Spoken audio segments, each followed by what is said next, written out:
வணக்கம். Welcome to Olipettagam. இந்த வீடியோவில் நம்ம என்ன கதை கேட்க போகிறோம்னா, எழுத்தாளர் லக்ஷ்மி அவர்கள் எழுதிய குடும்ப நாவலின் முதல் பகுதி. நம்ம சேனலை இதுவரைக்கும் சப்ஸ்கிரைப் பண்ணாதவங்க சப்ஸ்கிரைப் பண்ணுங்க. பக்கத்தில் இருக்கிற பெல் ஐக்கானை கிளிக் பண்ணி ஆளுங்கிற ஆப்ஷனை ப்ரெஸ் பண்ணுங்க. ஸோ தட் நான் போடுற கதைகளை உடனுக்குடனே நீங்கள் கேட்கலாம். வாங்க கதைக்குள்ள போகலாம். பவி, பவி, ஏ பாவி! சிரிப்பில் மிதந்த குரலை கேட்டு சிந்தனையில் நின்று விழித்து கொண்டாள் பவித்ரா. அவளை அப்படியெல்லாம் அழைக்கும் உரிமையுடையவள் அந்த ஹாஸ்டலில் ஒரே ஒருத்திதான். வகுப்பு தோழியும் அரை தோழியுமான நிர்மலாதான் அவளை கேலியாக சில சமயம் ஏ பாவி என்று கூப்பிடுவது வழக்கம். அதற்காக அவள் கோபித்து கொண்டதில்லை. எந்த ஜென்மத்தில் செய்த பாவங்களின் ஒட்டு மொத்தமோ இந்த பிறவி.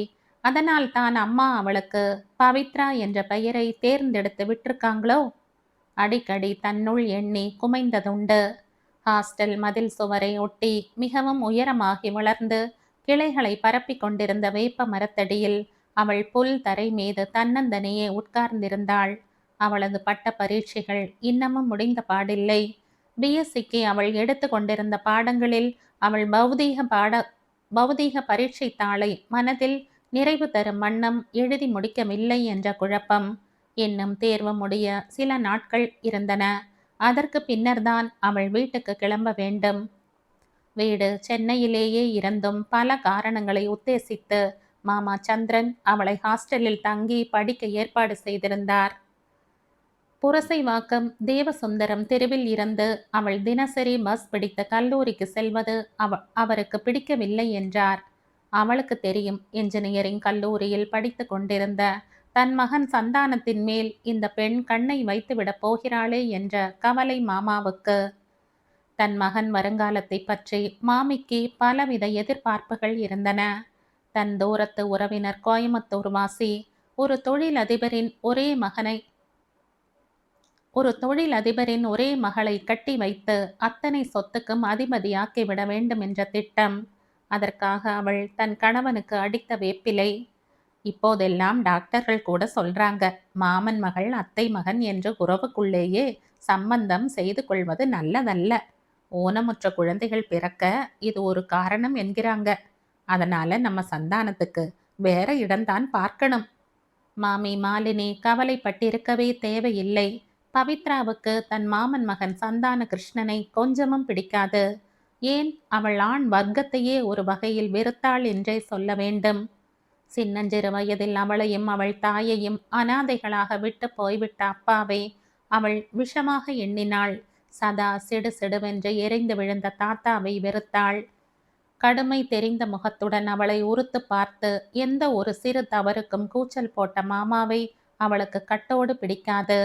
அம்மாவை பார்க்க விடுமுறை நாட்களில் பஸ் பிடித்து வந்தும் மனம் விட்டு பேச முடியாது.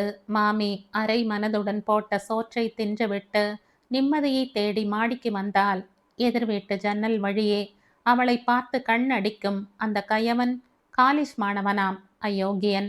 அவனை கண்களால் எரிக்க முடியவில்லையே என்ற ஆத்திரத்துடன் வெறுத்தாள். பிஎஸ்சி முடித்ததும் அவள் மேலே படித்து பட்டம் பெற்று ஒரு பள்ளியிலோ கல்லூரியிலோ பௌதீகம் போதிக்கும் ஆசிரியையாக வாழ விரும்பினாள். ஆமாம், சட்ட கல்லூரியில் சேர்ந்து அவள் ஏன் வக்கீலுக்கு படிக்க கூடாது? சட்டத்தை தனக்கு இஷ்டப்படி வளைத்து கொண்ட அப்பா போன்ற சில ஆண்களை அதன் பிடியில் சிக்க வைத்து தண்டிக்க அவள் ஏன் நியாயத்துக்கு போராட வக்கீலாக கூடாது? அவளுக்குள் இப்படி ஒரு கற்பனை கூட எழும்பக்கூடாது என்பது தாத்தாவின் தீர்மானம் போலும். அடிக்கடி கடிதங்கள் எழுதி அவளை குழப்பிக் கொண்டிருந்தனர். ஹாஸ்டலில் வசித்த பெண்கள் தபால்காரர் வருகையை கண்டதும் மிகவும் ஆனந்தப்பட்டு போவார்கள். தபால்காரர் எல்லா கடிதத்தையும் ஹாஸ்டல் அலுவலகத்தில் உட்கார்ந்து மேற்பார்வையிடும் ஹவுஸ் கீப்பர் திருமதி ஞானத்திடம் கொடுத்துவிட்டு போய்விடுவார். கல்லூரி வகுப்புகள் முடிந்ததும் ஹாஸ்டலுக்கு உணவருந்த வரும்போது பெண்கள், மேடம் கடிதாசி வந்திருக்கா, விமலா, ரூம் நம்பர் 80, கொஞ்சம் பாருங்க என்று கூக்குரலிட்டு கொண்டு அறையை ஆக்கிரமிப்பார்கள். அவள் அப்படி பதறிக்கொண்டு கடிதத்திற்கு ஓடி நின்றவளே இல்லை. திருமதி ஞானமே அவளை கூப்பிட்டு, மிஸ் பவித்ரா, உனக்கு கடிதம் வந்திருக்கு என்று அழைத்து கொடுக்கும் வரை அசட்டையாகவே இருப்பது வழக்கம். அவளுக்கு கடிதம் போடுகிறவர்கள் 2 பேர். பம்பாயில் இருந்து தாத்தா மாதா மாதம் 1 என்ற கணக்கில் பொடி பொடியான எழுத்துக்களில் பல பக்கங்களை நிறைத்து ஒரு தடிமனான கடித உரையை அனுப்புவார். அவர் என்ன எழுதியிருப்பார் என்பது அவளுக்கு தெரியும். சட்டென்று பிரித்து படிக்க மனம் இல்லாது அரை மேஜை மீது அதை போட்டு வைத்திருப்பாள்.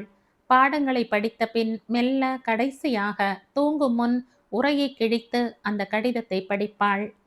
ஒரு சமயம் தாத்தா அதே கடிதத்தின் பல பிரதிகளை காப்பி எடுத்து வைத்திருப்பாரோ என்னவோ. ஒரு மாறுதலும் இருக்காது. சொன்னதையே திருப்பி திருப்பி சொல்லிக் கொண்டிருப்பார். கிழவர் வயது கோளாறோ என்னவோ, விரிந்து போன இசைத்தட்டு போல. உன் தாயார் மிகவும் பாடுபட்டு உன்னை படிக்க வைக்கிறாள். அவளது பொருளாதார நிலையை உத்தேசித்து நானும் உன் ஹாஸ்டல் செலவுக்கும் படிப்பு செலவுக்கும் கை கொடுத்து உதவுகிறேன். உன் மாமா உன் தாயை தன் வீட்டில் வைத்து கொண்டு காப்பாற்றி வருகிறான். இவைகளையெல்லாம் நீ ஞாபகத்தில் வைத்து கொண்டு படிப்பில் அக்கறை காட்ட வேண்டும். ஆடை அலங்காரங்கள், சினிமா இத்தியாதிகளில் மனதை அலைக்கழித்து கொள்ளாது புத்திசாலியாக உன் முழு நேரத்தையும் படிப்பில் செலவிட வேண்டும். கண்ட புத்தகங்களை எடுத்து படிக்காது நமது பண்பாட்டை சித்தரிக்கும் இலக்கிய நயமுள்ள புத்தகங்களையே கல்லூரி நூல் நிலையத்தில் இருந்து நீ எடுத்து படிக்க வேண்டும். இப்படி பல அவள் எதை செய்ய வேண்டும் எதை செய்யக்கூடாது என்று பக்கம் பக்கமாக சொன்னதையே திருப்பி, அட கடவுளே, இந்த கிழவருக்கு கற்பனை என்பது துளி கூட கிடையாதா? பம்பாயில் வசிக்கும் இவர் அந்த நகரத்தை பற்றி எத்தனையோ சுவையான விஷயங்களை எழுதி கடிதத்தை சுவாரஸ்யமானதாக்கலாமே. அதை விட்டு மேலெழுந்த வாரியாக படித்துவிட்டு இரு சொக்கலாக கிழித்து குப்பை கூடைக்குள் போட்டு விடுவாள். அதை படித்த பின் அப்படி ஒரு கோபம் அவளுக்கு ஏற்படும். அம்மா கார்டு தான் போடுவாள். தாத்தா கூறுவது போல அம்மாவின் பொருளாதார நிலை மோசம்தான். தன்னை காத்துக்கொள்ள அவள் அருகில் இருந்த ஒரு அலுவலகத்தில் தாத்தாவின் பலத்த சிபாரிசில் சில ஆண்டுகளாக ஒரு டைப்பிஸ்டாக வேலை செய்கிறாள். மாதம் 470 ரூபாய் சம்பளம். தன் சொந்த செலவு போக அண்ணா வீட்டில் தங்கி வசிப்பதற்கு சாப்பாட்டுக்கு 200 ரூபாய் தந்தாக வேண்டும். மீதியில் அவள் தனக்கும் தன் மகளுக்கும் துணிமணி வாங்குவதில் இருந்து சகலத்தையும் கவனித்து கொள்ள வேண்டும். இந்த அழகில் மகளுக்கு கல்லூரி படிப்பு, ஹாஸ்டலில் வாசம். அவள் ஹாஸ்டலுக்கும் சாப்பாட்டிற்கும் கல்லூரி சம்பளத்திற்கும் புத்தகங்கள் வாங்குவதற்கும் உண்டான செலவின் 90% தாத்தாவின் தலையில் விழுந்திருந்தது உண்மை. அந்த உரிமையில்தான் தாத்தா உபதேசத்தை வாரி வழங்கி கொண்டிருந்தார். அம்மா அதிகம் எழுத மாட்டாள். கார்டில் சில வரிகள். நான் நலமாக இருக்கிறேன், நீ நலம்தானே? இந்த வாரம் விடுமுறைக்கு நீ வரலாம் என்று மாமா உத்தரவு கொடுத்திருக்கிறார். வந்ததும் வழக்கம் போல் பகல் சாப்பாட்டிற்கு பிறகு திரும்பி போய்விடு. மாமி மாலினி வற்புறுத்தி வீட்டில் தங்க சொன்னால் ஒழிய நீ மாமா வீட்டில் இரவு தங்க வேண்டியதில்லை. கவலைப்படாதே, நமக்கு என்று ஒரு வீடு எடுத்து நாம் தனியே வசிக்கும் காலம் வரும். பொறுமையாக இரு அம்மா. சுகந்தி. இது மாதிரியான கார்டுகள் தான் அவளிடமிருந்து வரும். கடிதத்தின் முடிவில் பொறுமையாக இரு என்ற உபதேசம். அதை படிக்கும் பொழுது அவள் சீறி எழுவாள். தனக்கு மீறிய சுமையை தாங்கிக் கொண்டு கத்த துணிவின்றி விழுத்து நிற்கும் கழுதிக்கு சமமாக அம்மா இந்த பொறுமை என்னும் உணர்வை அனுசரித்ததினால் தானே இப்படி ஒரு அவல நிலைக்கு ஆளானாள். தான் கெட்டது போதாது போல மகளையும் தன் கதிக்கு கொண்டு வர நினைக்கும் அம்மாவுக்கு மூளை சரியில்லைதான். பவித்ரா தாத்தாவுக்கு மரியாதைக்காக பதிலுக்கு மாதம் ஒரு கார்டு போடுவாள். உள்ளூரில் இருக்கும் அம்மாவிடம் ஹாஸ்டல் தொலைபேசி மூலம் மாதம் ஒரு முறையாவது பேசுவாள். என்னத்துக்கு டெலிஃபோனுக்கு பணம் செலவழிக்கிற? வேலை செய்யும் அலுவலகத்து போனில் மறுபக்கத்தில் இருந்து அம்மா கேட்பாள். வீட்டுக்கு வந்தா உங்களோட ஒரு 5 நிமிஷம் தனியா பேச முடியறதில்ல. ஓய்வு நாள் போது கூட உங்களுக்கு ஓய்வு கிடையாது. சமையல் அறையில் உழன்று கொண்டிருக்கீங்க. அண்ணி மாலினியை எல்லா வேலையும் செய்ய நான் சும்மா பார்த்துட்டு இருக்க முடியுமா? மாதம் சாப்பாட்டுக்கு கொடுத்து விட்றீங்களே, பிறகு எதுக்கு வேலை செய்யணும்? சும்மா அவங்க உங்களுக்கு சோறு போட்டா வேலை செய்யறது நியாயம். அண்ணன் வீடுன்னு ஒரு நிழல் கிடைச்சிருக்கு. அதை பற்றி நாம நன்றியோடு நினைக்கணும். அந்த உணர்வு நாய்க்குத்தான் வேணும். இந்த காலத்தில் மனுஷங்களுக்கு தேவை இல்லை. ஏடா கூடமாக பேசாத பவித்ரா. நமக்குன்னு ஒரு குடிசையாவது தனியாக இருந்தா நாம் இப்படி பிறர் கையை பார்த்துட்டு அடிமையாக இருக்க வேண்டாம். ஆச்சு. தாத்தா ரிட்டயர்ட் ஆகிடுற டைம் தான். அண்ணாவோட அவர் தங்கி இருக்க போறதில்லைன்னு சொல்லிட்டார். அதனால கட்டாயம் அவர் எடுக்கிற வீட்டில் நாம் அவர்கிட்ட தான் இருக்க போறோம். ஒரு சிறையில் இருந்து இன்னொரு சிறைக்கு போக போறீங்களா அம்மா? தாத்தாவோட வசிக்கிற ஒரு வீடு எப்படி சிறையாகும்? சுதந்திர உணர்வை கத்தரிக்கோல் போட்டுக்கொண்டே இருப்பார் தாத்தா. அது எப்படி வீடாகும்? பவித்ரா, நமக்கு இப்போ அவர்தான் துணை. அதனால பிடிச்சதோ பிடிக்கலையோ நாம தாத்தாவோட தான் இருக்கணும். அவர் அண்ணா வீட்டை தள்ளி ஒரு தெருவில் ஏற்கனவே ஒரு வீட்டை பார்த்து வச்சிருக்காராம். உன் பரீட்சை முடிஞ்ச கையோட அவர் ரிட்டையர்ட் ஆயிடுவார். அம்மா, அன்றொரு நாள் சொன்ன செய்தியைத்தான் தாத்தா பல பக்கங்களில் பொடி எழுத்தில் எழுதி பரீட்சைக்கு நடுவே அவளுக்கு மன கலவரத்தை அதிகப்படுத்தி இருந்தார். இந்த மாத முடிவில் நான் ரிட்டையர்ட் ஆகி விடுவேன். மேலும் எக்ஸ்டென்ஷன் 2 வருஷம் தருவதாக சொன்னார்கள். வேண்டாம் என்று மறுத்துவிட்டேன். ஏன் தெரியுமா? உன் படிப்பு முடிந்துவிடும். பிறகு உனக்கு ஒரு வழி செய்ய நானும் உன் தாயும் ஏதாவது ஒரு முடிவு எடுக்க வேண்டும். தனக்கு நியாயமாக இருக்க வேண்டிய பொறுப்புகளை தான் உன் அப்பன் தட்டி கழித்து விட்டு போய்விட்டானே. எனக்கும் வயதாகிக் கொண்டு வருவதால் என் கடமைகளை சீக்கிரமாக செய்து முடிக்க ஆசைப்படுகிறேன். பரீட்சைகளை கவனமாக எழுது. வாழ்க்கையில் படிப்பு எந்த சமயம் தேவைப்படுமோ, அதனால் பெண்களுக்கு கல்வி அவசியம் என்றாகிவிட்டதனால் தான் உன்னை பட்ட படிப்புக்கு அனுப்பி வைத்தேன். இனி தொடர்ந்து மேலே படிக்க வைக்கவோ உத்தியோகத்திற்கு அனுப்பவோ சாத்தியப்படாது என்பதையும் தெரிவிக்க விரும்புகிறேன். கடிதத்தை படித்த பொழுது அடுத்த பரீட்சைக்கு தயாரித்து தலையில் ஏற்றி கொண்டிருந்த விஷயங்கள் எல்லாம் கோபத்தில் கொதித்து கூழாகி உரு தெரியாது குழம்பி போனது போன்ற பிரமிப்பில், தாத்தா ஒரு முட்டாள், இந்த கடிதத்தை இப்பொழுதுதான் அனுப்பணுமா என்று இரண்டாக கிழித்து குப்பை கூடையில் விட்டெறிந்துவிட்டு கீழே வந்தாள். அம்மா படித்த காலத்தில் பரீட்சைகள் மார்ச் மாத முடிவிலேயே முடிந்து விடுமாம். ஏப்ரல், மே, ஜூன் என்ற முழு மாதங்களும் கோடை விடுமுறையாக கொண்டாடப்படுமாம். இப்போது என்ன காரணமோ பரீட்சைகளை தள்ளி கொண்டு போய் நல்ல கொளுத்தும் வெயிலில் படித்ததெல்லாம் மூளைக்குள் கரைந்து மறைந்துவிடும் கத்திரி வெயிலில் ஏன் வைத்து தொலைக்கிறார்களோ? வெயில் போதாது போல தாத்தாவின் கடிதம் இந்த சமயத்துக்கு வந்து குழப்பணுமா? தனக்குள்ளே எரிச்சல் பட்டவளாக முழங்காலை கைகளால் பிடித்து கொண்டு வேப்ப மரத்து நிழலில் வெகுநேரம் சிந்தனையில் மூழ்கியபடி உட்கார்ந்திருந்தாள். மாலை வெயில் தணியத் தொடங்கியதும் எங்கிருந்தோ ஜில் என்ற காற்று வீசியது. எங்கேயோ அருகில மழை பெய்யறாப்புல இருக்கு. மண் வாசனை கூட கிளம்பி இருக்கே. கேட்டபடி தோழி நிர்மலா அருகில் வந்து புல் தரை மீது உட்கார்ந்து கொண்டாள். எல்லாத்தையும் உரு போட்டாச்சு. இனிமே மூளை தாங்காதுன்னு கீழே இறங்கி வந்துட்டேன். ஆமா, நீயும் நாளைக்கு பரீட்சைக்கு தேவையானதை படிச்சுட்ட இல்லையா என்று கேட்டபடி மிக அருகில் நகர்ந்து உட்கார்ந்து கொண்டாள். வானத்தில் திடீரென்று மேகம் கவிழ்ந்து கொண்டு மழை கொட்டும் போல பயமுறுத்தி கொண்டிருந்தது. இன்னைக்கு ராத்திரிக்கு ஜம்முன்னு ஒரு மழை பெஞ்சா நல்லா இருக்கும், சிரித்தாள் நிர்மலா. பெய்யாது, ஏன்னா நான் இருக்கேன் பாரு. நல்லோர் ஒருவர் பொருட்டு எல்லோருக்கும் பெய்யும் மழை உண்மை. ஆனா ஏன் ஒருத்தியால அது நின்று போயிடும். புன்னகைத்தாள் பவித்ரா. ஐம் சாரி, இனிமே நான் உன்னை பாவின்னு வேடிக்கையா கூப்பிடுறத நிறுத்திக்கிற. உன் மூஞ்சியை பார்த்தா நீ ரொம்ப கோபமா இருக்காப்புல தெரியுது என்று குழைவாக பேசிய நிர்மலா தன் தோழியை வாஞ்சையுடன் அணைத்து கொண்டாள். ஹாய் ஷைலா, நீ பெரிய மக் பாட் கார்த்தால பிடிச்சு காணலையே. உயரமான ஒரு பெல் பாட்டம் கட்டையும் குட்டையுமாக இருந்த ஒரு பெண்ணை ஓடோடி தழுவி வரவேற்று புல்வெளியில் கிடந்த ஒரு சிமெண்ட் ஆசனத்தை நோக்கி அழைத்து சென்றாள். ஷைலாவை உனக்கு தெரிய நியாயம் இல்லை. அவள் நம் குரூப்.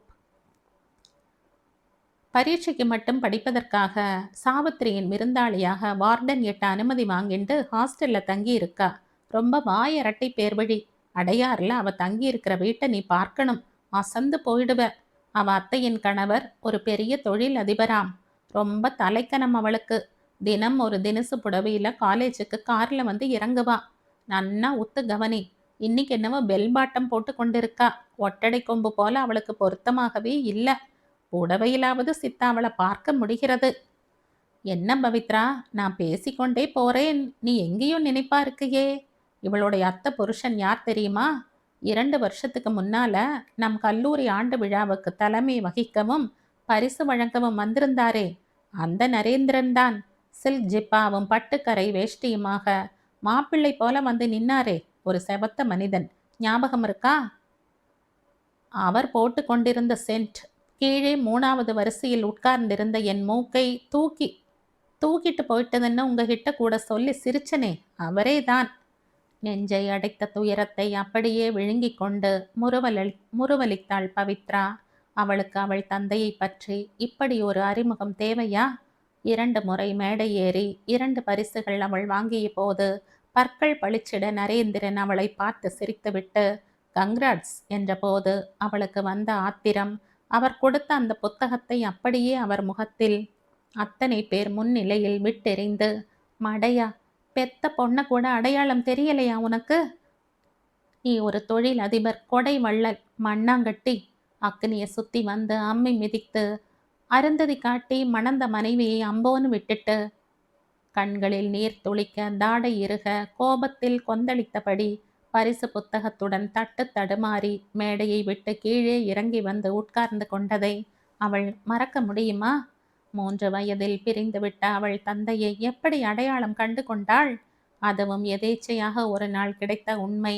மதுரையில் இருந்த மாமாவின் குடும்பம் சென்னைக்கு வந்து மாமா சென்னையில் அந்த புது கம்பெனியில் வேலை ஏற்றுக்கொண்டு புரசவாக்கத்தில் அந்த தெருவில் வீடு தேடி குடியிருக்க ஆரம்பித்த பின்னர் வெகு காலம் அம்மா தன் தமையன் வீட்டில் சமையல்காரியாகவே தான் இருந்து கொண்டிருந்தாள்.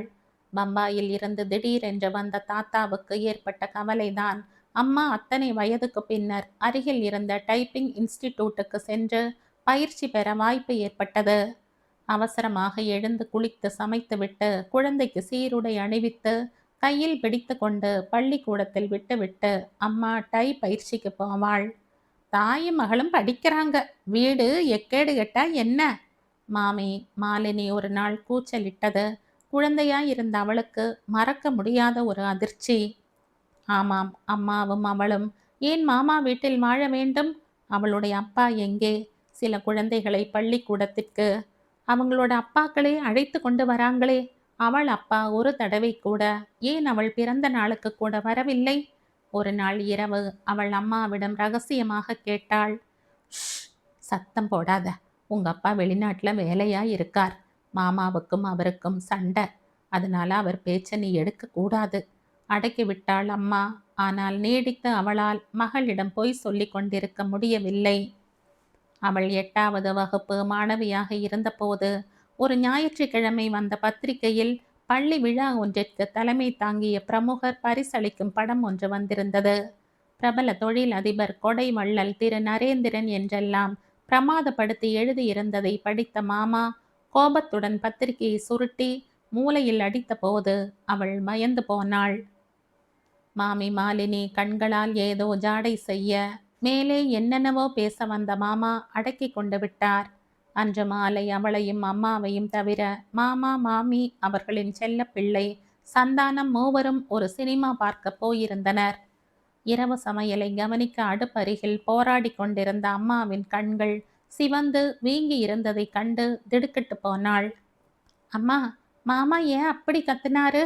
அந்த நரேந்திரன் என்பவர் நமக்கு வேண்டாதவரா? சகஜமாக கேட்டுவிட்டாள். அவ்வளவுதான். அம்மா அவளை கட்டி கொண்டு வெகு நேரம் விக்கி விக்கி அழுது தீர்த்தாள். பிடிவாதமாக வற்புறுத்திய பின் வேறு வழி இல்லை, வேலை வந்துவிட்டது என்ற நினைப்பில் போலும் அம்மா உண்மையை அவளிடம் சொல்லிவிட்டாள். அந்த தொழிலதிபர் திரு நரேந்திரன் அவளது தந்தை. அவள் தாயார் அவரால் விவாகரத்து செய்து ஒதுக்கப்பட்டவள். ஏமா அவர் உங்களை ஒதுக்குனாரு? பன்னி பன்னி அவள் கேட்டதற்கு அவள் தாயிடம் கண்ணீரை தவிர பதில் ஏதும் வரவில்லை. உனக்கு வயது வரும்போது சொல்றேன், இப்ப என்ன தொந்தரவு பண்ணாத. அம்மா விம்மியதை கேட்டு அயர்ந்து போய் வாளாயிருந்து விட்டாள். ஆனாலும் அந்த ஏன் என்னும் கேள்வி அவளது இளமை பருவத்தின் இன்பத்தை குடித்து அவள் நெஞ்சை குடைந்து துன்புறுத்திய கொடுமையை அவள் யாரிடமும் சொல்லிக் கொண்டதே இல்லை.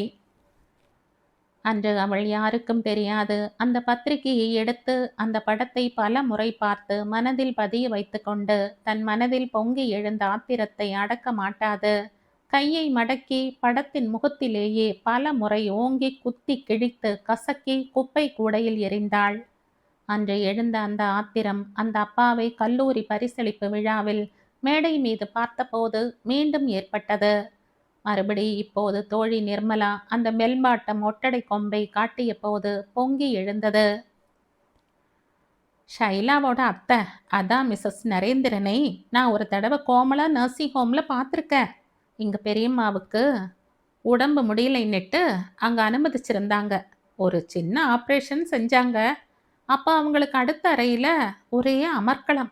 என் பெரியம்மாவுக்கு தன் நோயை விட வம்பை அதிகமாக மண்டையை குடைந்தது. நர்ஸ்களும் டாக்டர்களும் ஏன் இப்படி விழுந்தடிச்சுக்கிட்டு ஓடுறாங்கன்னு மெல்ல ஆயாவை கேட்டாங்க. யாரோ மிஸ்ஸஸ் நரேந்திரனாம், அவங்கள நேத்து கொண்டாந்து ஸ்பெஷல் வார்டில் போட்டிருக்காங்க. ரத்த அழுத்தம் எக்கச்சக்கமாம். பின்ன இருக்காதா, பீப்பாயாட்டம் உப்பி போன உடம்பு. தலைக்கு மட்டும் டை அடிச்சுக்கிட்டு கருப்பாக்கிட்டா போதுமா? உடம்பை இழைச்சு ஒழுங்கா வச்சுக்க வேணாமா? இவங்களுக்கு மூக்க பிடிக்க சாப்பிட சோறு வச்சிருக்கான் பகவான். அதுக்கு தக்கபடி வியாதிகளையும் வச்சிருக்கான். அடுத்த சாப்பாடு எங்கேன்னு ஏங்க வச்சிருக்கிற ஏழைகள் எங்களையும் கடவுள் விட்டு வைக்கிறானா? எலும்புரிக்கு வியாதி அது இதுன்னு ஒரு தனி ரகம் வச்சிருக்கான். ஆக மொத்தம் நேரம் வந்துட்டா வாசப்படி இடிச்சா சாக்குன்னு உயிர் போயிடுது. ஆயாவை வாய் ஓய வைக்க லஞ்சம் 1 ரூபாய் கொடுக்க வேண்டியிருந்தது. ஷைலா கூட பீத்தி கொண்டாள். அவள் அத்தை போன வருஷம் அமெரிக்காவுக்கு போய் வைத்தியம் செய்து கொண்டாளாம். ஆமாம், நான் கேட்கிறேன், அமெரிக்காவில் மட்டும் உசிரை பிடிச்சு வைக்கிற தனி சிகிச்சை ஏதும் இருக்கா? சிரித்தாள் வாயாடி நிர்மலா. பதிலுக்கு கூட சிரிக்க முயன்றாள் பவித்ரா. ஆனால் முடியவில்லை. ஷைலாவின் அத்தையை பற்றி மனம் எண்ணத் தொடங்கியதும் அடி வயிற்றில் இருந்து ஆத்திரம் ஊற்று போல பொங்கி நெஞ்சுக்குள் பரவி தொண்டையை இறுக்குவதை உணர்ந்தாள் பவித்ரா. நாளைக்கு பரீட்சையில இதையா கேட்க போறாங்க, விட்டு தள்ளு என்று கூறிவிட்டு எழுந்தாள். படபடவென்று தூறல் கிளை இடுக்கு வழியே தரை மீது விழுவதை உணர்ந்து, அடடா மழை, வா உள்ள போயிடுவோம். கோடை காலத்து மழை இடியோட கூடத்தான் துவங்கும். பச்சை மரத்தடியில நாம உட்கார்ந்திருப்பது தவறு. நிர்மலா சட்டென்று சிநேகிதியை இழுத்து கொண்டு எழுந்தாள். ஓட்டமும் நடையுமாக தோட்டத்தை தாண்டி வராந்தாவில் ஏறி முன் ஹாலுக்குள் அவர்கள் நுழைவதற்குள் பளீர் என்ற மின்னல் காதை பிளக்கும் அளவு ஓசையுடன் இடியின் கர்ஜனை தொடர்ந்து சோவென்ற மழை கோபமாக கொட்டத் தொடங்கியது. தோட்டத்தில் உலவிக் கொண்டிருந்த அத்தனை பெண்களும் மிரட்சியுடன் முன் அறையில் வந்து சூழ்ந்து விட்டனர். தொடர்ந்து பளீர் பளீர் என்ற மின்னல்களுடன் கடப்புடாவென்ற வானம் இறைந்த போது பீதியுடன் கமலா காதை பொத்தி கொண்டு கண்களை இறுக்கி மூடிக்கொண்டு அர்ச்சுனா அர்ச்சுனா என்று கத்தினாள். ஷைலா பற்கள் அனைத்தும் தெரிய, சாயம் பூசிய உதடுகள் அகலமாக விரிய, கையை கொட்டி கொண்டு சிரித்தாள். கமலா, எங்க வீட்டுக்கு வந்து நீ இப்படி அர்ச்சுனா அர்ச்சுனான்னு கத்தினா எங்க வீட்டு வேலையாள் கூப்பிட்டீங்களான்னு எதிர வந்து நிற்பான். அவனுக்கு அறிமுகம் செய்து வைக்கட்டுமா? வடநாட்டுக்காரன். அவன் பெயர் அர்ச்சுனன். பார்க்கவும் அப்படியே இருப்பான் என்றபோது ஷைலாவை ஏற இறங்க சினத்துடன் திரும்பி பார்த்தாள் பவித்ரா. கல்லூரி மாணவி நகைச்சுவையாக பேசுவதாக மிக மட்டமாக தன் சிநேகிதியை தன் வீட்டு வேலையாளுக்கு அறிமுகப்படுத்தி வைக்க விரும்புவதாக இரு பொருள்பட பேசுகிறாள். நாகரிகமில்லாத இந்த பண்பற்ற கூட்டத்தில் போய் என்னை பெற்றவர் மாட்டிக்கொண்டிருக்கிறார் போலிருக்கு. ஆமாம், பணிவும் பதவிசுமான அம்மாவை விட்டு புறம் பேசும் அவளை ஷைலாவின் அத்தையை கட்டிக்கொள்ள காரணம் அம்மா செய்த பிழை. மீண்டும் பளீர் என்ற மின்னலும் கட்டிடம் அதிரும் வண்ணம் ஓசையிட்ட இடியுடன் மழையும் தொடர்ந்தது. தன் இமையோரம் துளிர்த்த கண்ணீரை அடக்கி கொண்டாள் பவித்ரா. அவள் தலைக்குள் பல எண்ணங்கள் தீர்மானங்கள் இடி போல இடித்து கொண்டிருந்தன. கல்யாணத்திற்கு பின் சம்மந்தி புறப்பாடு ஆகும்போது வீடுபடும் அமர்க்களத்தை அந்த ஹாஸ்டல் அன்றைய தினம் அனுபவித்து கொண்டிருந்தது. அன்று பிற்பகலோடு தேர்வுகள் முடிந்து போயின. மாலை காஃபி டிஃபனுக்கோ இரவு சாப்பாட்டிற்கோ காத்திருக்க பொறுமையின்றி ஏற்கனவே தத்தம் ஊர்களுக்கு போக பஸ் ரயில் டிக்கெட்டுகள் வாங்கிவிட்டிருந்த மாணவிகள் பெட்டி படுக்கைகளை அறையினின்று எடுத்து வரிசையாக வராந்தாவில் வைத்து விட்டிருந்தனர். இந்த சமயம்தான் 2 காசு சம்பாதிக்க முடியும் என்று புரிந்து கொண்டிருந்த ஹாஸ்டல் வேலையாட்கள் அந்த மாணவிகள் ஊருக்கு கிளம்ப உதவி புரிய டாக்ஸிகளையும் ஆட்டோக்களையும் பிடித்து கொண்டு வந்து தோட்டத்தில் நிறுத்தி சாமான்களை எடுத்து வைத்து பரபரப்பாக உதவி கொண்டிருந்தனர். வரட்டுமா? பாய் பாய். லல்லி, கடிதாசி போடு. மல்லிகா என்ற கூச்சலும் சிரிப்புமாக பிரிவு உபச்சாரங்களை மாணவிகள் பரிமாறிக்கொண்டனர்.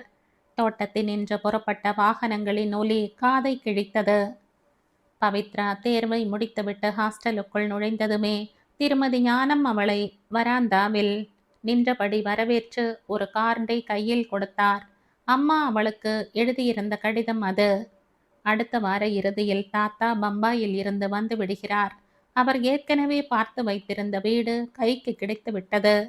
மாமா வசிக்கும் தெருவுக்கு சிறிது தூரத்தில் புதிதாக உருவாகி இருக்கும் குடியிருப்பு பகுதியில் தான் தாத்தா வீட்டை வாடகைக்கு எடுத்திருக்கிறார். தனியான சிறிய வீடு. நேற்று லீவு எடுத்துக்கொண்டு போய் வீட்டை சுத்தப்படுத்தி தாத்தா லாரியில் பம்பாயில் இருந்து அனுப்பிய சாமான்களை நிரப்பி ஜன்னல்களுக்கு திரைகளை மாட்டிவிட்டு வந்தேன். இன்னும் கொஞ்சம் வேலை இருக்கிறது. என் பெயரில் அண்ணா வீட்டில் இருக்கும் கேஸ் அடுப்பை நான் எடுத்துக்கொண்டு போகலாம் என்று அண்ணா உத்தரவு தந்துவிட்டார். ஆகவே நீ வந்தால் சமையல் வேலை உனக்கு கடினமாக இருக்காது. ஹாஸ்டல் மூடுவதற்கு இன்னும் 2 நாட்கள் பிடிக்கும் என்று ஹவுஸ்கீப்பர் சொன்னதால் நீ அதுவரை அங்கேயே இருப்பது. வீட்டில் எல்லாம் ஒழுங்கு செய்துவிட்டு நானே உன்னை வந்து அழைத்து போகிறேன். உன் பிறந்த நாளை புது வீட்டில் கொண்டாடப் போகிறோம். அதற்கு உனக்கு ஒரு பரிசு காத்து கொண்டிருக்கு. அம்மா சுகந்தி. மீண்டும் ஒரு முறை அந்த கார்டை ஊன்றி படித்தாள். வரிகளுக்கிடையே அம்மா சொல்ல முடியாது திண்டாடும் சங்கதிகள் அவளுக்கு புரிந்தன. மாமாவின் மகனுக்கு பரீட்சைகள் முடிந்து விட்டிருக்கும். இப்போது அவன் நாள் முழுவதும் வீட்டில் தங்கியிருக்கும்படி நேரும். இது மாதிரி சமயங்களில் இள வயதினரான அவர்கள் இருவரும் சந்தித்து நீண்ட நேரம் பேசும் வாய்ப்பு உருவாகிவிட்டால் மாமியின் எதிர்பார்ப்பில் மண் விழுந்து போய்விடுமே. மாமி மாலினிதான் அம்மாவை அப்படி ஒரு கடிதம் எழுதி போட சொல்லி இருக்க வேண்டும். புது வீடு எடுத்தாயிற்று. ஒரு 2 நாளுக்காக பவித்ரா ஏன் இங்கே வந்து பிற சாமான்களை எடுத்துக்கொண்டு அங்கே போகணும்? வீண் அலைச்சல் என்று தனக்கே உரித்தான நாசுக்கான பாணியில் சொல்லி இருப்பாள். அம்மா வேறு வழியில்லாது தலையாட்டி விட்டிருப்பாள். ஆனால் மனம் உறுத்தி கொண்டிருக்கும். இத்தனை நாள்தான் குழந்தை ஹாஸ்டல் சாப்பாடு சாப்பிட்டு அலுத்து போயிருப்பாள். பரீட்சை முடிந்ததும் வெளியூர் பெண்கள் இறக்கை கட்டி கொண்டு ஊருக்கு புறப்படும் போது இவள் மட்டும் அங்கே தனியாக வெறுமையாகிவிட்ட அறையையும் 4 சுவற்றையும் பார்த்து கொண்டு இன்னமும் 2 நாள் இருக்க வேண்டி வந்துவிட்டதே. தன்னுள் எழுந்து வாட்டும் குற்ற உணர்வில் வேதனையில் தான் அம்மா அவளது பிறந்த நாளுக்கு தன் தகுதியை மீறி உயர்ந்த பரிசு ஏதோ வாங்கி வைத்திருக்கிறாள். அவளுக்கு நன்றாக புரிந்துவிட்டது. அடிநாளில் இருந்து அவளுக்கு நினைவு தெரிந்த நாளில் இருந்து அம்மா தன் மகள் மனதை நோகும்படி ஏதாவது தவறு செய்துவிட்டால் அதற்கு ஈடாக ஒரு பரிசு வாங்கி தந்து விடுவது வழக்கம். இப்பொழுதுதான் நடந்தது போல் இருந்தது அந்த நிகழ்ச்சி.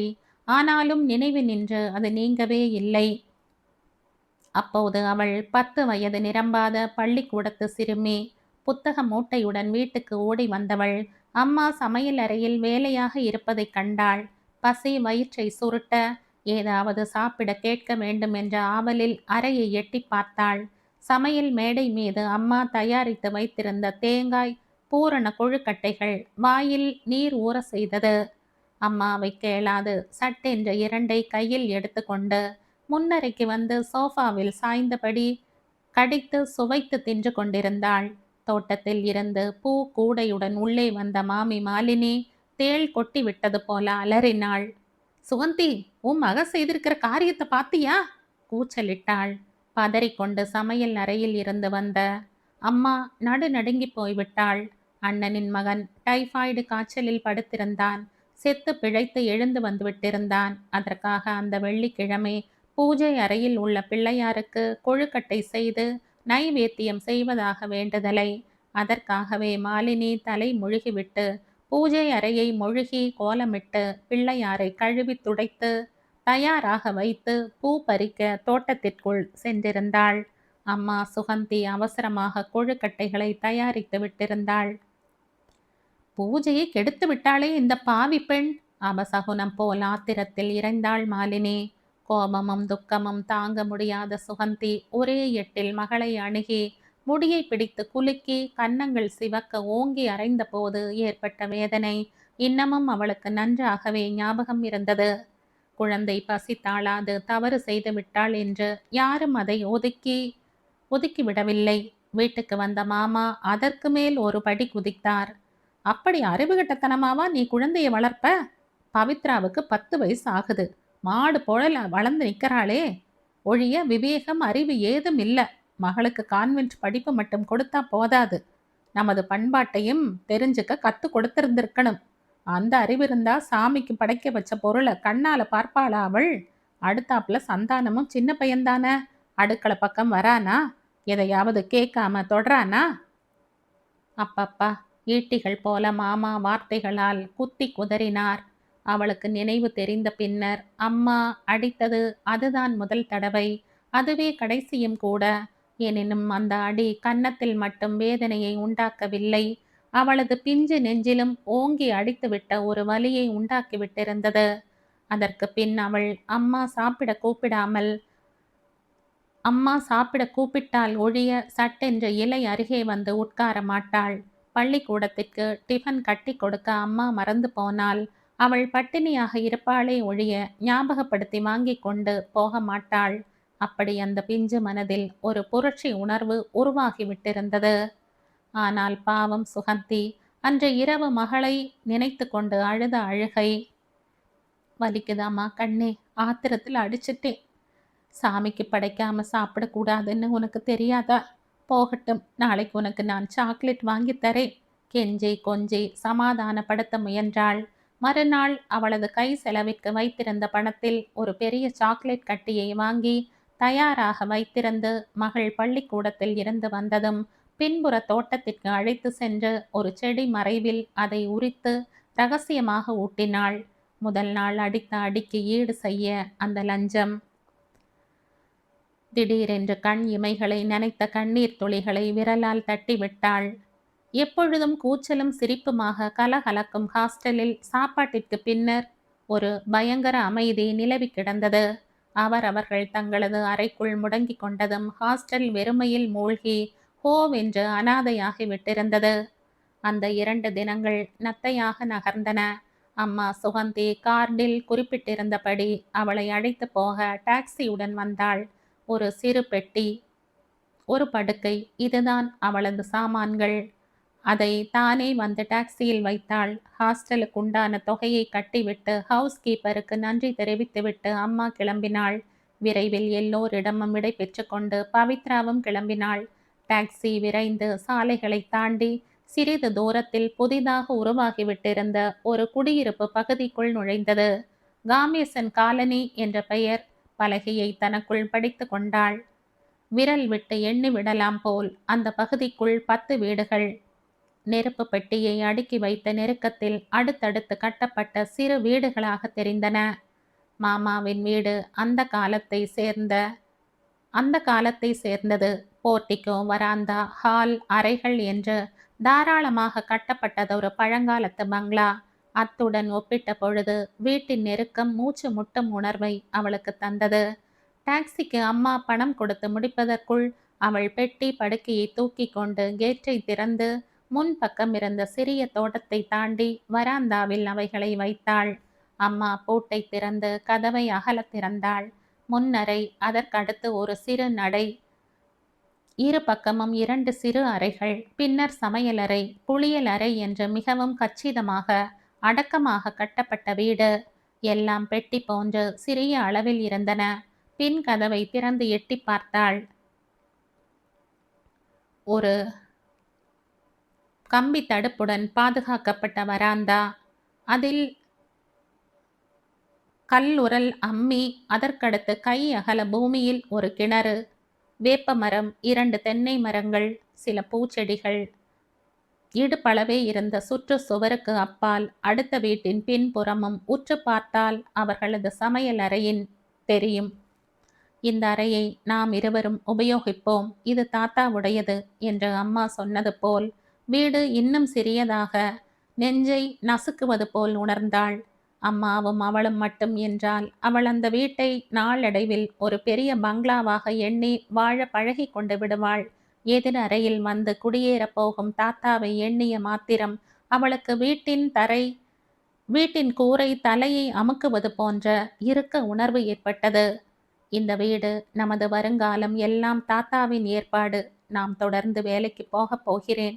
நீ வீட்டை கவனிச்சு கொண்டு சமைக்க தெரிந்து கொண்டு இந்த குடும்பத்தை நிர்வகிக்க பழகிக்கணும். தாத்தாவின் உத்தரவு.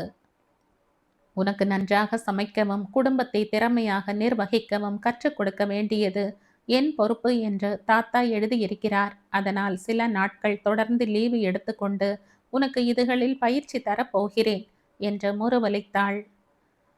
அம்மா பவித்ரா அதிர்ந்து போனாள். அப்படியென்றால் தாத்தா உண்மையில் அவளை மேலே படிக்க அனுப்பப் போவதில்லை என்று முடிவு எடுத்து விட்டாரா? அம்மா வேலைக்கு போக பெண் வீட்டு வேலை செய்ய வேண்டிய தலைகீழ் நிலைமை ஏற்பட போகிறதா? வேலையினின்று ஓய்வடைந்துவிட்டு வரப்போகும் தாத்தா ஒரு டிராகனை போல, வீட்டை காக்கும் ஒரு வேட்டை நாயைப் போல சதா வீட்டில் உட்கார்ந்திருக்கும் போது அவள் எப்படி நிம்மதியாக அங்கே வசிக்க இயலும்? அம்மா, வேண்டாம் இந்த வீடு, வேறே எங்கேயாவது போய் விடுவோம் என்று எந்த துணிவில் அவள் சொல்ல முடியும்? மௌனமாக உதட்டை கடித்து கொண்டு எங்கேயோ யோசனையாக வெறித்த மகளின் மனப்போராட்டம் சுகந்திக்கு புரியத்தான் செய்தது. இதை பார் பவித்ரா, கொஞ்ச காலம் பொறுத்துக்கோ. உனக்கு ஒரு நல்ல இடமா பார்த்து கட்டி கொடுத்து விடுகிறேன். பிறகு உன் வாழ்க்கை முற்றிலும் மாறிவிடும். நீ விரும்பும் சுதந்திரம், மகிழ்ச்சி, நிறைவு எல்லாம் உனக்கு வெகு விரைவில் கிட்டிவிடும். கவலைப்படாதே. அம்மா, உங்கள் அப்பா உங்களை ஒரு நல்ல இடத்தில் தானே கட்டி கொடுத்தார். சுகந்தி திடுக்கிட்டு போனாள். ஆமாம், ஏன் கேட்கிற? அந்த நல்ல இடத்தில் வாழ்க்கைப்பட்ட உங்களுக்கு சுதந்திரம், மகிழ்ச்சி, நிறைவு எல்லாம் கிடைச்சதா? நான் ஒரு பாரமா உங்களுக்கு கிடைச்சேன். கணவரிடமிருந்து விவாகரத்து கிடைச்சது. மாமாவின் வீட்டில் அடிமை வாழ்வு கிடைச்சது. அது இப்போ தகப்பனின் நிழலில் தொடரப்போகிறது. அது மாதிரி நானும் ஒரு கொத்தடிமையாக எங்கேயாவது போய் திண்டாடணும்னு நினைக்கிறீங்களா? கோபத்துடன் படபடவென்று கேட்டாள்.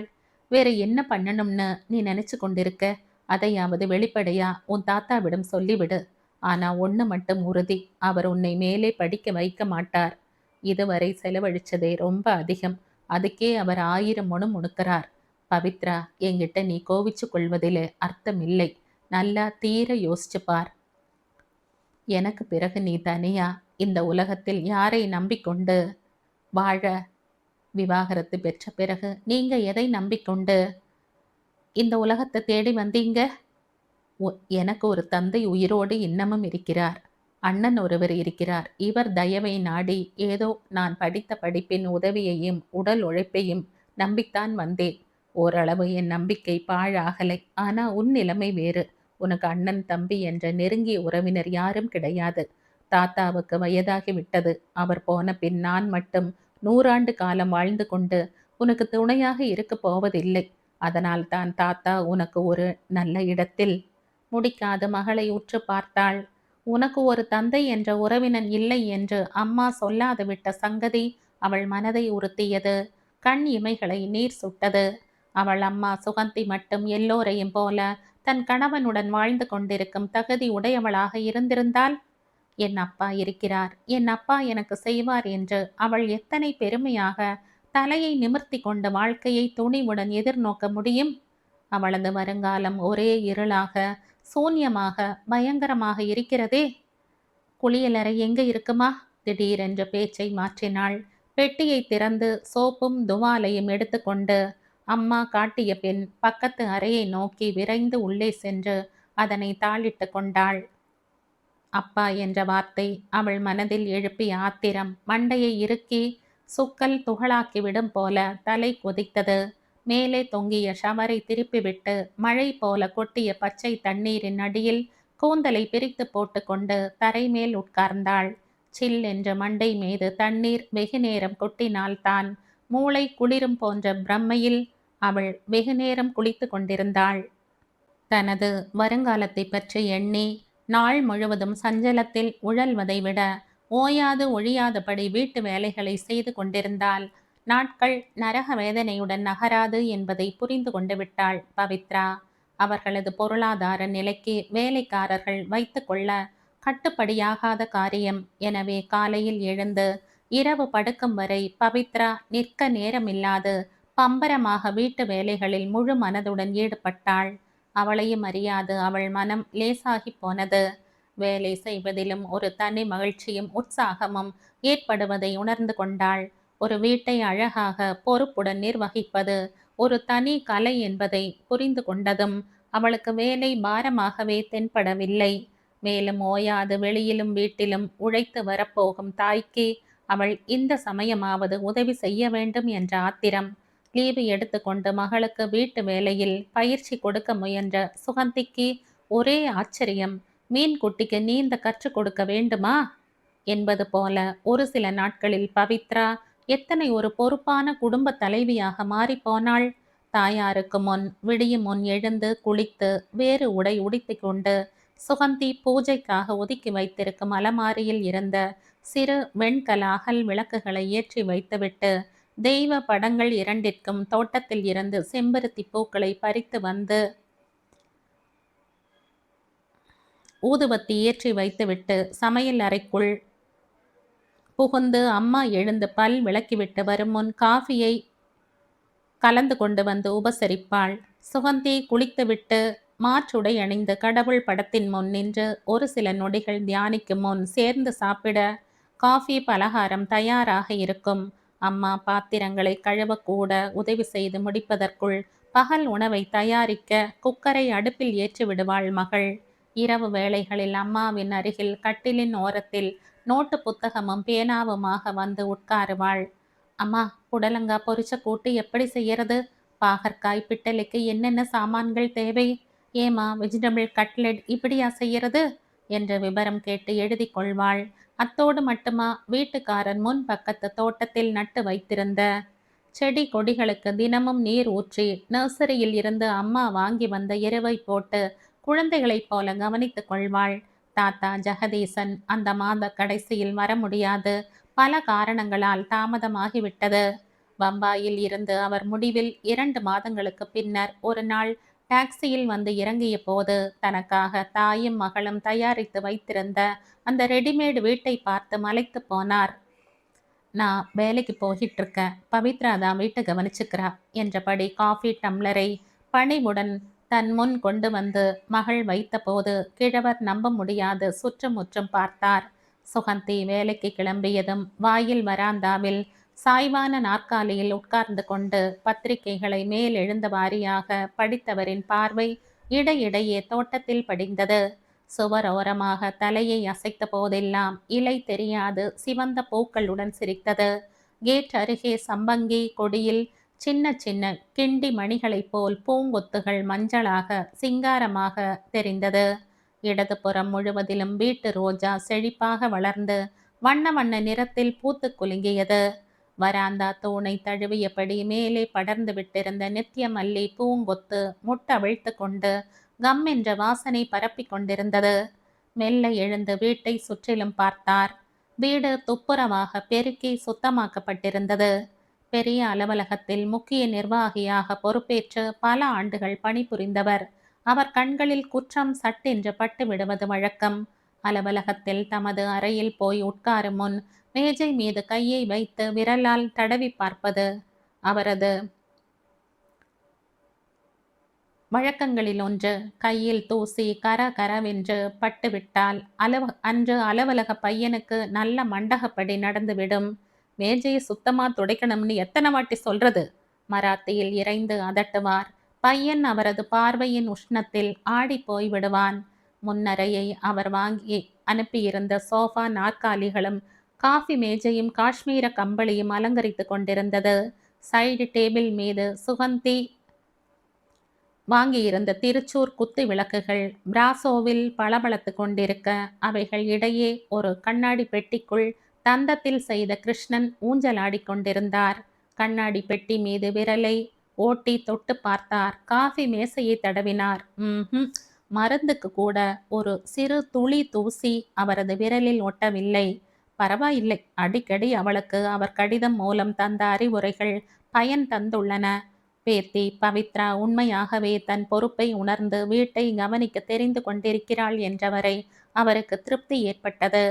பத்திரிகையை புரட்டி கொண்டு முன்னறையில் ஒரு கோழி தூக்கம் போட்டுவிட்டவர் பூ போன்ற கரம் ஒன்று தொட்டு எழுப்ப திடுக்கிட்டு நிமிர்ந்து உட்கார்ந்தார். ஐஸ் மோர் கொண்டு வந்திருக்கன் தாத்தா என்று மிருதுவான குரலில் கூறியபடி காஃபி மேஜை மீது மோர் டம்ளரை பணிவுடன் வைத்தாள் பவித்ரா. 11 மணிக்கு நான் மோர் சாப்பிடும் பழக்கம்னு உனக்கு எப்படி தெரியும்? கேட்டபடி கிழவர் அவளை காலோடு தலை பார்வையால் ஆராய்ந்தார். கையில் கண்ணாடி வளையல்கள், கழுத்தில் கருகமணி மாலை, காதில் முத்து காதணி, நெற்றியில் சிறிய குங்கும பொட்டு, இடையே துவைத்து காய வைத்த நீல வண்ண மல்மல் சேலை. இந்த எளிய அலங்காரத்தில் அவள் பளிச்சென காணப்பட்டாள். பார்க்க நல்லாத்தான் இருக்கா. சுகந்தியை போல அதே மூக்கு, விழிகள், சுருண்ட முடி. கல்யாண சந்தையில அழகு ஒன்று மட்டும் இருந்தா போதாதே. கிழவர் பெருமூச்செறிந்தார். அம்மா சொன்னாங்க நீங்க 11 மணிக்கு மோரும் மாலை 4 மணிக்கு டீயும் பிஸ்கட்டும் சாப்பிடுவீங்கன்னு. பணிவுடன் பதில் அளித்தாள். 2 ஆண்டுகளுக்கு முன்னர் அவர் பார்த்த பேத்தி பவித்ராவுக்கும் இப்போது எதிரே நிற்கும் பெண்ணுக்கும் இடையே எத்தனை வித்தியாசம்! வளரும் குழந்தைகளுடன் குணமும் வளர்ந்து மாறி விடுகின்றன போலும். அவருக்கு இதையெல்லாம் அலசி கொண்டிருக்க எங்கே பொழுதிருந்தது? மனைவி இருந்த காலத்தில் அவளது பாதுகாப்பில் மகனும் பெண்ணும் வளர்ந்தனர். வேலை வேலை என்று அவர் வீட்டிலேயே தங்க முடியாது ஊர் ஊராக அலைந்து கொண்டிருந்தார். மகன் எப்படியோ படித்து முன்னுக்கு வந்து விட்டான். திருமணமாகி ஒரு மகனுக்கு தந்தையாகி தன் காலில் தானே நிற்கும் பக்குவத்தை பெற்று விட்டான். பெண் சுகந்தியை நல்ல இடமாக பார்த்து நல்ல பிள்ளை என்றுதான் எண்ணி கல்யாணம் செய்து கொடுத்தார். ஒரு பெண் குழந்தை பிறந்ததும் மருமகன் புத்தி தடுமாறி தரிகட்டு போனான். விவாகரத்து கொடுத்து மனைவியையும் குழந்தையையும் தலை முழுகிவிட்டான். அதற்கு மேல் அவரால் சிந்திக்க முடியவில்லை. மூளைக்குள்ளிருந்து நாளங்களை வெடித்து விடும் போல் தலை கனத்தது. சரியா 12 மணிக்கு எனக்கு சாப்பாடு வேணும் தாத்தா மிடுக்காக கேட்டார். எத்தனையோ இழப்புகள், வாழ்க்கையில் சரிவுகள், போராட்டங்கள் எல்லாவற்றையும் பார்த்து அலுத்து போய்விட்டவர். ஆனாலும் அந்த மிடுக்கும் தோரணையும் அவருக்கு அலுக்காத வழக்கங்கள். சமையல் தயார் தாத்தா. உங்களுக்கு பத்தியமா? மிளகு ரசம், வாழைப்பூ, கறி, கெட்டி பருப்பு, வெண்ணெய் எடுத்த மோர் எல்லாம் தயாரா இருக்கு. அப்பளத்தை சுட்டு வச்சிருக்கேன். எண்ணெயில் பொரித்தால் பிடிக்காதுன்னு அம்மா சொன்னாங்க. உச்சியில் இருந்து பின் வரை வழுவழுவென்று வழுக்கையாகிவிட்ட தமது தலையை மகிழ்ச்சியுடன் தாத்தா கையால் தடவிக்கொண்டார். ஆனால் சதா முகத்தில் தேங்கி கிடக்கும் கடுமையான பாவத்தை அவர் குறைத்து கொள்ளவில்லை. பம்பாயை விட்டு புறப்பட்ட போது அவருக்கு கவலையாகத்தான் இருந்தது. காசு பணம் இருந்தும் அவர் காலத்தில் மனைவியை இழந்த ஒரு காரணத்தால் தனிமையாகிவிட்டார். மருமகள் மாலினியுடன் அவருக்கு ஒத்து போகவில்லை. மரியாதையின்றி சுருக்கென்று பேசிவிடும் அவள் போக்கு பிடிக்கவில்லை. மனைவிக்கு பயந்து வாழும் மகனின் போக்கு பிடிக்கவில்லை. தன் உதவியை நாடி அடிமையாக இருக்க இசைந்த மகளை தன் கிழக்காலத்துக்கு வீட்டை கவனித்து வேண்டியதை சமைத்து போடும் ஒரு வேலைக்காரி போல பிடித்து கொண்டு விட்டிருந்தார். அவரிடம் பணம் இருந்தது. கணவனால் கைவிடப்பட்டு தன் மகளுடன் அனாதையாகிவிட்ட சுகந்திக்கு கட்டாயம் அவரது துணையும் பண பலமும் தேவைப்பட்டன. அதை கணக்கில் கொண்டுதான் அவர் துணிவுடன் மகன் வசிக்கும் அதே தெருவில் சற்று தொலைவில் சுதந்திரமாக வாழ ஒரு வீட்டை எடுத்து சாமான்களை பம்பாயில் இருந்து தமது பிளாட்டில் இருந்து லாரி மூலம் அனுப்பிவிட்டிருந்தார். மனைவி இழந்த பின்னர் பம்பாய் உத்தியோகத்தில் கம்பெனி வழங்கிய அந்த பிளாட்டில் வேலைக்கார ராமன் ஒருவனை வைத்து கொண்டு அவர் பட்ட பாடு. முன்பெல்லாம் சொன்னதை கேட்டு வஞ்சகம் இல்லாது உழைத்த வேலைக்காரர்கள் இப்போது நன்றாக தெரிந்து கொண்டு விட்டனர். கை நிறைய சம்பளம் கேட்டார்கள், சலுகைகள் கேட்டார்கள், ஓய்வு நாள் வேண்டும் என்று கேட்கிறார்கள்.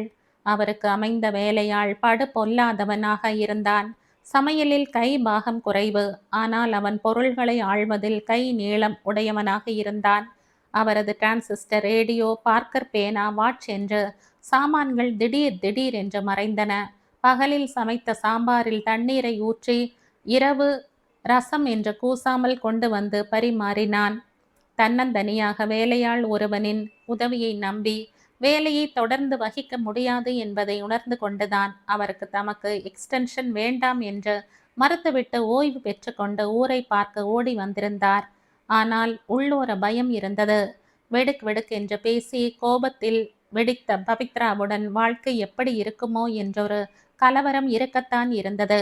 ஆனால் பவித்ரா இப்படி பவ்யமான பெண்ணாக, பொறுமைசாலியாக, திறமைசாலியாக மாறிவிட்டிருக்கிறாளே! வியப்படைந்தார். 12 மணிக்கு மேஜை அருகே வந்து உட்கார்ந்த அவருக்கு மிகவும் பழகியவள் போல பம்பாயில் இருந்து அவர் கொண்டு வந்திருந்த சாப்பாட்டு தட்டை வைத்து சாப்பாட்டை பரிமாறிய போது கிழவர் உண்மையில் ரொம்பவே வியப்பில் ஆழ்ந்து போனார். அவருக்கு பிடித்த மாதிரி சாதத்தை கொஞ்சமாக வைத்து பருப்பை நிறைய போட்டாள். தண்ணீர் டம்ளரை பக்கத்திலேயே வைத்தாள். சாப்பிடும் வரை சுவர் ஓரமாக அவரது தேவைக்கு கேட்டு பரிமாற மௌனமாக காத்து நின்றாள். பரவாயில்லையே, சுகந்தியிடம் இந்த பெண் ரொம்பவும் கத்துக்கொண்டிருக்கிறாளே. கிழவருக்கு மகிழ்ச்சி பிடிபடவில்லை. அன்று மாலை அவர் தாமே கடைக்கு சென்று தேவைப்பட்ட சாமான்களை வீட்டுக்கு வாங்கி வந்து போட வேண்டும் என்றுதான் நினைத்தார். உண்ட களைப்பு நன்றாக உறங்கி போனார். 4 மணி அளவில் அவரை எழுப்பி தேநீரும் பிஸ்கட்டும் தந்து உதவிய பேத்தியை பார்த்தபோது அவருள் ஒரு எண்ணம் உதித்தது. பணத்தில் இந்த பெண் எத்தனை கெட்டி என்பதை பரிசோதிக்க இதுதான் வழி. மளமளவென்று தேவையான சாமான்களை ஒரு காகிதத்தில் எழுதி கொடுத்து மணிப்பர்சில் இருந்து ரூபாய் தாள்களை எடுத்து அவளிடம் நீட்டினார். நெடுஞ்சாலையில ஒரு சூப்பர் மார்க்கெட் இருக்கு. மெல்ல பொடி நடையா போய் நீயே தேவைப்பட்ட சாமான்களை வாங்கிக்கிட்டு வந்துடு. கொஞ்சம் வெயில் தாழ்ந்த பின் கிளம்பு. வெளியே போற பெண் முகத்தை கழுவி தலையை வாரிக்கிட்டு வேற சுத்தமா உடுத்திக்கிட்டு போ. ஜெகதீசன் பேத்தி பவித்ராவா? கிழிஞ்ச சேலை கட்டிக்கிட்டு சேச்சேன்னு எவனாவது பேசும்படி வச்சிடாத. கிழவர் தமது அதிகார தோரணையில் மிடுக்காக உத்தரவிட்டார். நாள் முழுவதும் ஒரு முசுட்டு கிழவருக்கு பணிவிடை பணி செய்யும் வேலை ஒரு இள வயது பெண்ணுக்கு மிகவும் சிரமமான காரியம்தான். அதுவும் கண்டிப்பும் கராரும் பத்தியமும் சில வக்கரமான பழக்கங்களும் கொண்ட அதிக தோரணையான ஆசாமிக்கு பணிவிடை செய்வது மிகவும் கடினமான காரியம். அம்மாவுக்காக அவள் பொறுத்து கொண்டாள். அவரது அதட்டலையோ மிரட்டலையோ காதுகளுக்குள் போட்டு கொள்ளவே இல்லை. கொஞ்ச நேரம் அந்தி வேளை நடைபாதை மேல் மெதுவாக நடந்து நெடுஞ்சாலைக்கு வந்து அங்கு புதிதாக உருவாகிவிட்டிருக்கும் சில புடவை கடைகளை வேடிக்கை பார்த்தபடி முகத்தில் வீசும் காற்றை அனுபவித்த வண்ணம் வாங்குபவர்களை வேடிக்கை பார்த்து மனித தலைகளை எண்ணி பொழுதை சுவாரஸ்யமாக கழிக்க அவளும் விரும்பினாள். நாள் முழுவதும் வீட்டை காவல் செய்து கொண்டு நாய்க்குட்டி போல தோட்டத்திற்குள் வளைய வந்து அவளுக்கு அலுத்து போய்விட்டிருந்தது. அம்மா வருவதற்குள் அவள் கடை தெருவுக்கு புறப்பட்டு விட்டாள். அந்த வீட்டில் அவர்கள் வந்து குடியேறிய அந்த வார இறுதிக்குள் அவளது பிறந்த நாள் வந்தது. தாத்தா பம்பாயில் இருந்ததால் அம்மா மிகவும் சுதந்திரமாக மகிழ்ச்சியுடன் பால் பாயசம் வைத்து வடை சுட்டு விமரிசையாக சமைத்தாள். காலை அருகில் இருந்த பிள்ளையார் கோவிலுக்கு சென்று மகளுக்காக ஒரு அர்ச்சனை செய்துவிட்டு வந்தாள். உன் பிறந்த நாளுக்கு ஒரு அதிசயம் காத்திருக்கிறது என்று அவளை இதுவரை ஒரு சஸ்பென்ஸில் வைத்தாளே, அதை அன்று உடைத்தாள். தன் இரும்பு பீரோவை திறந்து உள்ளே பத்திரமாக பூட்டி வைத்திருந்த டெர்கோசா புடவையை எடுத்து வந்து தன் பரிசாக தந்தாள். ரோஜா வண்ணத்திலே இங்கும் அங்கும் ஆழ்ந்த ஊதா வண்ணத்தில் கும்பல் கும்பலாக சிறு பூக்களும் கொடிகளும் இலைகளுமாக பார்க்க வெகு நேர்த்தியாக இருந்தது. அம்மா துணிமணி சேலை எடுப்பதில் மிகவும் கெட்டிக்காரி. நல்ல உயர்வான ரசனை உணர்வு உள்ளவள். அதுக்கு ஏற்ற வண்ணத்திலே ஒரு ரவிக்கையும் தைத்து தயாராக வைத்திருந்தாள். அவைகளுக்கு அம்மா எத்தனை பணம் செலவழித்திருப்பாள். அதை செலவழிக்க அவள் எவ்வளவு பாடுபட்டிருப்பாள். 6 மாத காலமாக சிறுக சிறுக சேர்த்து வாங்கி சேர்த்திருப்பாள். அல்லது தனது தேவைகள் எதையாவது ஒதுக்கிவிட்டு அதை வாங்கி இருப்பாள். மனம் நகழ்ந்து போனாள். கண்களில் நீர் பளிச்சிட அம்மா என்று அவளை தன் மார்புடன் சேர்ந்து அணைத்து கொண்டாள். என்னென்னவோ சொல்ல துடித்தது மனம். பேச முடியாத உணர்ச்சிகள் நாக்கை கட்டிவிட்டன. தேங்க்யூ அம்மா என்று தழத்தழத்தாள். அதை எடுத்து இன்று அவள் வெளியே செல்ல உடுத்தி கொண்டாள். ரோஜா வண்ண சேலை, அதற்கேற்ற ரவிக்கை, இவ்வளவுதான். அலங்காரம் பிரமாதம் இல்லை. தலையை வாரி பின்னி தொங்கவிட்டு கொண்டிருந்தாள். தன் உருவத்தை கண்ணாடியில் பார்த்து கொண்ட போதே அவளுக்கு ஆச்சரியமாக இருந்தது. கசங்கி போன ஒரு நூல் சேலைக்கு பதில் ஒரு புது சேலையை எடுத்து உடுத்தி கொண்டாள். அவ்வளவுதான். இந்த அலங்காரத்திலேயே அவள் முகத்தில் பணக்கார களை வந்துவிட்டதே. மாமி மாலினி போல ஒரு வைரத்தோடு, கையில் 2 தங்க வளையல், கழுத்தில் ஒரு தங்க சங்கிலி என்று நாசுக்காக எண்ணி எடுத்தாற்போல் சில நகைகளை அவள் பூட்டி கொண்டு விட்டாள். கட்டாயம் அந்த முட்டாள் தொழிலதிபர் நரேந்திரனே தெரிந்து கொண்டு விடுவார். இவள்தான் நான் பெற்ற மகள், என் லட்சக்கணக்கான சொத்துக்களின் வாரிசு. ச்ச, இதென்ன நினைப்பு! தன் கற்பனையை உதறிவிட்டு பிளாஸ்டிக் கூடையை தூக்கி கொண்டு அவள் வேகமாக புறப்பட்டாள். கதவை தாள் போட்டுக்கோங்க தாத்தா, கடைக்கு போயிட்டு வரேன். சிட்டாக வெளியே வந்தாள். அந்த பகுதியில் புதிதாக திறக்கப்பட்ட சூப்பர் மார்க்கெட் அது. ஏதோ ஒரு சோப்பு பவுடருடன் இனாமாக ஒரு பிளாஸ்டிக் பாத்திரம் கொடுக்கப்படும் என்று விளம்பரப்படுத்தி இருந்ததினால் பெண்கள் கூட்டம் எக்கச்சக்கமாக இருந்தது. அதுவும் வசதியான வீட்டு பெண்களின் கூட்டம்.